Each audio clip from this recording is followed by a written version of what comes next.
네, 뉴스 분석 함께할 세 분 소개합니다. 김관욱 계명대 교수, 배종찬 인사이트K 연구소장, 장혜찬 시사평론가 나오셨습니다. 어서 오세요. 네, 대장동 개발 특혜 의혹부터 살펴보도록 하겠습니다. 앞서 리포트에서 보셨듯이 하나은행이 이 시행사죠. 화천대유를 포함해서 이 성남이뜰 관계자들, 주주들에게 공문을 보냈습니다.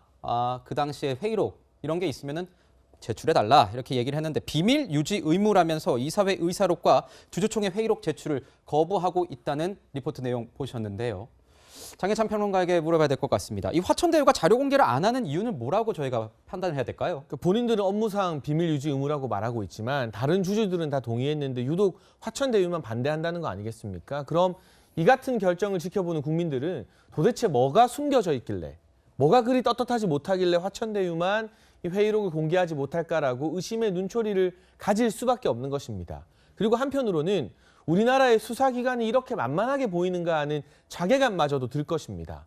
지금 화천대유가 배당받은 금액이 현금으로 4천억이 넘고요. 네. 분양을 통해서 얻게 되는 이익이 또 4천억 이상이라고 알려져 3천억, 있습니다. 뭐 4천억 얘기 나오죠. 네. 도합 8천억, 그래서 1조 가까운 수익을 소수의 민간 사업자들이 독식한 불공정 계약으로 전 국민의 분노가 높아지고 있는 가운데 회의록조차 공개하지 않겠다는 이런 뻔뻔한 태도에 검찰이나 경찰이 제대로 수사하겠다는 의지가 있는 것이냐, 이 정도도 압수하지 못하는 것이냐라는 국민들의 원성이 높아질 수밖에 없는 것이고요.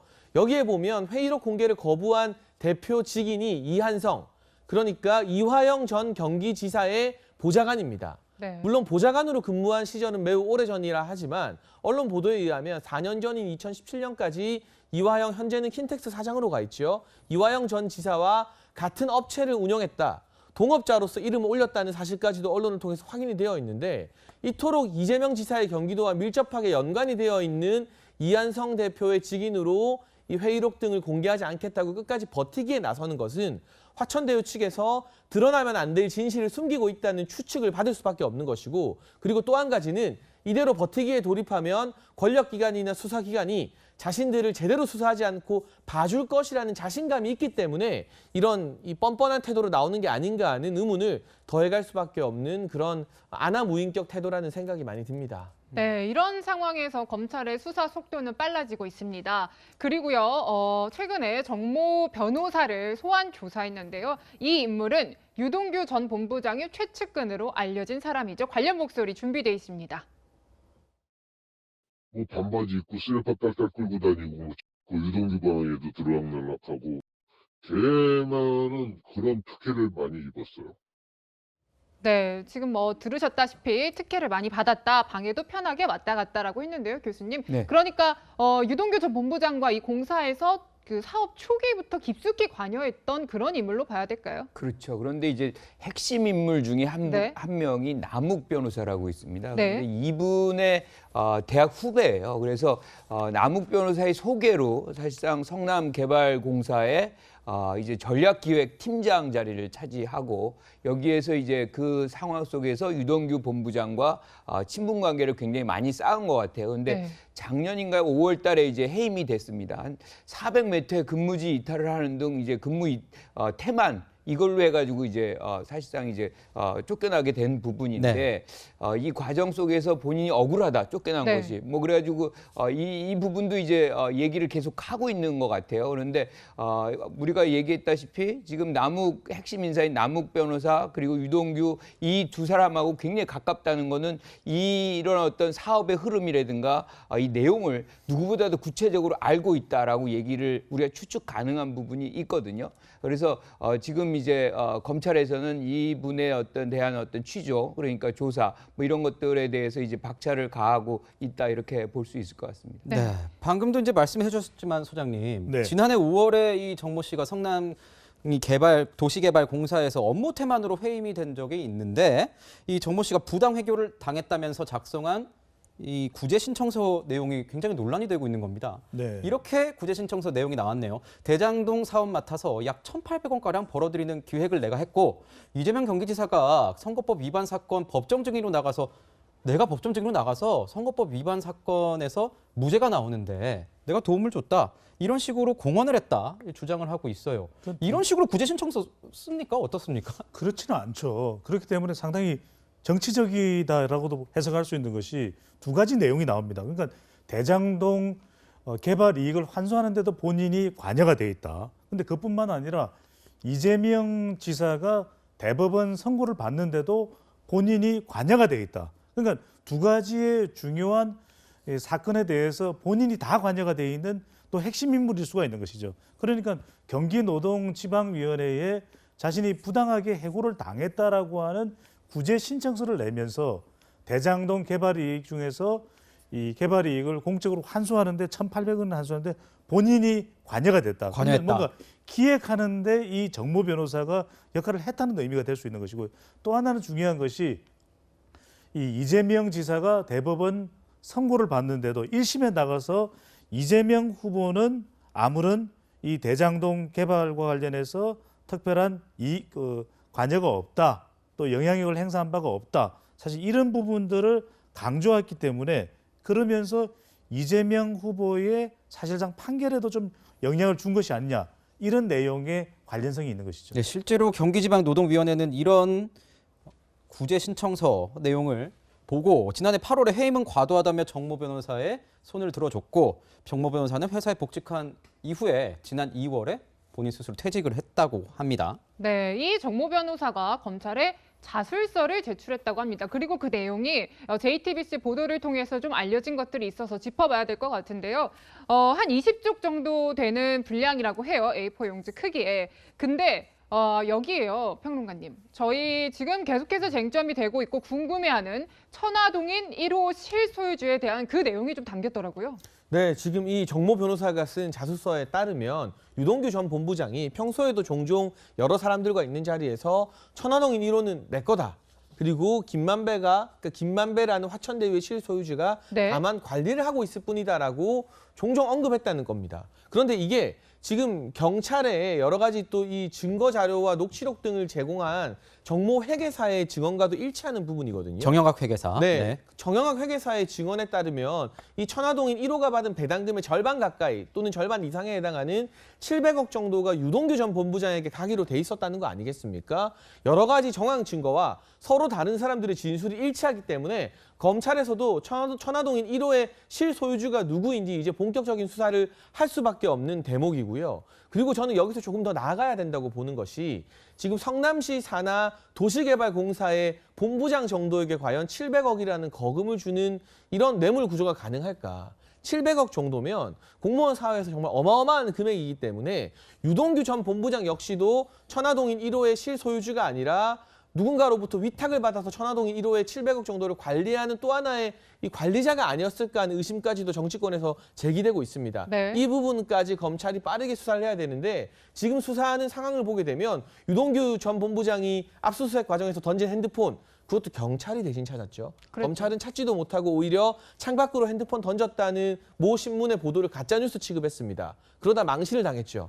이 정도 수준의 지금 수사력과 수사 의지로는 실제 소유주, 그리고 유동규 전 본부장 뒤에 혹시 또 다른 사람이 있는 것은 아닌지 등등에 대해서 현재 검경 수사력으로 파헤칠 수 있을지 많은 국민들이 걱정하고 있을 겁니다. 네, 말씀해 주신 대로 정영학 회계사 이 녹취록에도 유동규 전 본부장이 700억 가량을 요구했다, 이런 내용이 들어 있는데 유 전 본부장 측은 부인하고 있습니다. 들어보시죠.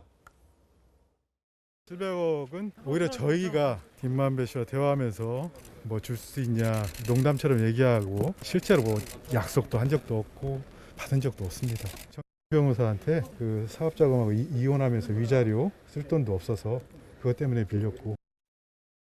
네, 보신 것처럼 장해찬 평론가가 얘기한 것도 있습니다. 유동규 전 본부장이 아니라 700억 워낙 큰 돈이기 때문에 또 다른 배우가 있을 수 있다, 이런 식으로 야권에서는 좀 의심을 하는 것 같아요, 계속. 그러니까 아무래도 이제 수사 결과가 아직 안 발표되기 전이기 때문에 많은 의혹 제기들은 가능하죠. 그런데 지금 이 정모 변호사와 정영학 회계사의 얘기도 지금 다르잖아요. 그러니까 정모 변호사는 천화동인 1호는 지금 이 유동규 씨 거다, 뭐 이렇게 실소유주가 그렇게 얘기를 하는데, 그러면서 또 그 자술서에 보면 이혼 자금으로 뭐 5억, 그리고 재혼을 하려고 그랬는데 또 얼마, 6억 얼마, 뭐 뭐 이걸 보내달라 뭐 이런 얘기를 했다는 거예요. 근데 우리가 상상을 해보면 700억을 가진 사람이 이 정도 돈을 그렇게 아쉬운 소리 하면서 빌릴 수 있을까? 빌려야만 할까? 뭐 이런 게 또 하나 지금 의문이 가는 거고요. 또 하나는 뭐냐면 지금 정모회계사, 정영학 회계사 같은 경우는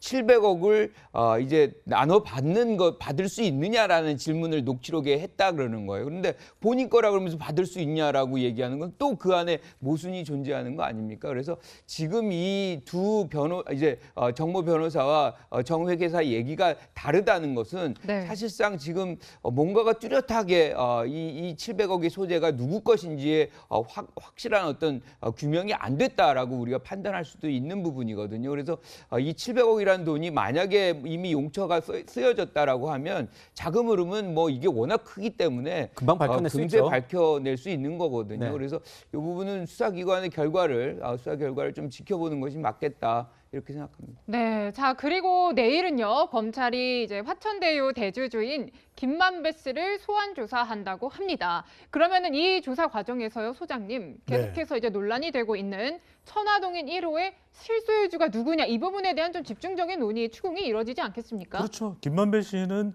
지금 본인이 이 천화동인의 1호의 실소유주다 이렇게 주장을 하고 있는데 네. 그렇죠. 정모 변호사는 유동규 씨가 사실상 천화동인의 실소유주다.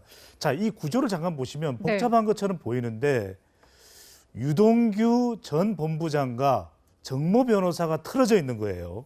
그런데 상당히 의문스러운 것은 네. 두 사람이 유언홀딩스, 유언 오가닉이라고 하는 사업까지 같이 하려고 했던 동업자였음에도 불구하고 이렇게 틀어주는 데는 서로 간에 이익상의 배분 문제가 발생했을 가능성이 상당히 있는 것이죠. 그러니까 네. 틀어진 거예요. 네. 분명히 이전에는 좋은 관계고 협력적인 관계인데 틀어지면서 천화동인 1호 실소유주가 유동규다 이렇게 이제 주장을 하고 있는 것이고 한편으로는 이제 김만배 씨 화천대유의 대주주인데 김만배 씨는 천화동인 1호의 실소유주는 유동규가 아니라 본인이다. 본인이다. 네. 그런데 가만히 보면 이 김만배의 의혹을 계속해서 제기하고 있는 것은 또 김만배와 이전에는 굉장히 사업적으로 협력 관계에 있던 정영학 회계사예요. 네. 근데 정영학 회계사는 천화동인 5의 실소유주거든요. 그러니까 이것도 상당히 이 궁금해지는 것이 그러니까 김만배 씨와 상당히 가까운 관계에 있던 정영학 회계사도 틀어져 있는 것이거든요. 그러니까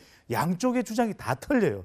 이것을 얼마만큼이나 근거를 가지고서 누구의 주장이 옳은지 그러니까 유동규와 김만배의 주장이 옳은지 아니면 정모 변호사와 정영학 회계사의 옳은지를 밝혀내는 것이 수사의 제일 핵심이라고 봐야 돼요. 이번 수사의 핵심이죠. 예. 네. 내불 고발자가 있으니만큼 검찰 수사가 그렇게 어렵진 않을 것 같다. 뭐 이런 생각도 들긴 하는데요. 내일 이제 김만배 씨가 검찰 소환을 앞두고 있습니다. 김만배 씨 입장은 조금 전에 우리 소장님께서 말씀해 주셨으면 이런 겁니다. 정영학 회계사 측이 검찰에 이 제공한 녹취록에 나온 내용 사실은 거의 다 거짓이다. 이 말이 안 된다. 이렇게 얘기를 하고 있습니다. 자, 읽어보면 이런 겁니다. 녹취록에 근거한 각종 로비 의혹은 대부분 사실과 다른 허위 내용이다. 그러면서 이런 얘기도 했어요. 정영학 회계사가 녹취하고 있다는 사실을 알고 내가 일부러 좀 허위 사실을 포함하기도 했다. 이렇게 해명을 했답니다. 저는 좀 이해가 안 됩니다. 사실은 일부러 허위 사실을 녹취하는 건 알고 있는데 일부러 허위 사실을 얘기했다. 이거는 어떤 의미로 얘기를 하는 걸까요? 뭐 법적인 문제를 떠나서요. 국민 상식적인 눈높이로 봤을 때 지금 김만배 씨의 변명을 납득할 수 있는 국민들 거의 없을 것 같습니다. 상대가 녹취하는 걸 알고 있다면 더욱더 신중하게 할 말이 있다 하더라도 안 하고 삼가는 게 보통 사람들의 상식일 텐데 이 김만배 씨 같은 경우는 녹취하는 걸 알고 있었기 때문에 오히려 약점이 될지도 모르는 민감한 이야기들을 더 많이 했다는 거 아니겠습니까? 그리고 지금 언론 보도를 통해서 공개된 녹취록 내용 일부를 보게 되면 천화동인 1호의 절반은 그분 것이다. 그분이 누구일까요? 유동규 전 본부장일까요? 이재명 지사일까요? 매우 민감한 정치적 추측을 불러일으키는 대화도 포함되어 있고요. 그리고 또 한 가지 정치 자금이라는 단어도 포함되어 있다고 합니다. 그러니까 천화동인 1호 등을 통해서 배당받은 수익 일부를 정치 자금으로 제공해야 된다는 대화 내용까지 이 정영학 회계사가 제출한 녹취록에 포함되어 있다고 하는데 이것들을 과장으로 말했을 때 김만배 씨에게 돌아오는 이득이 전혀 없습니다.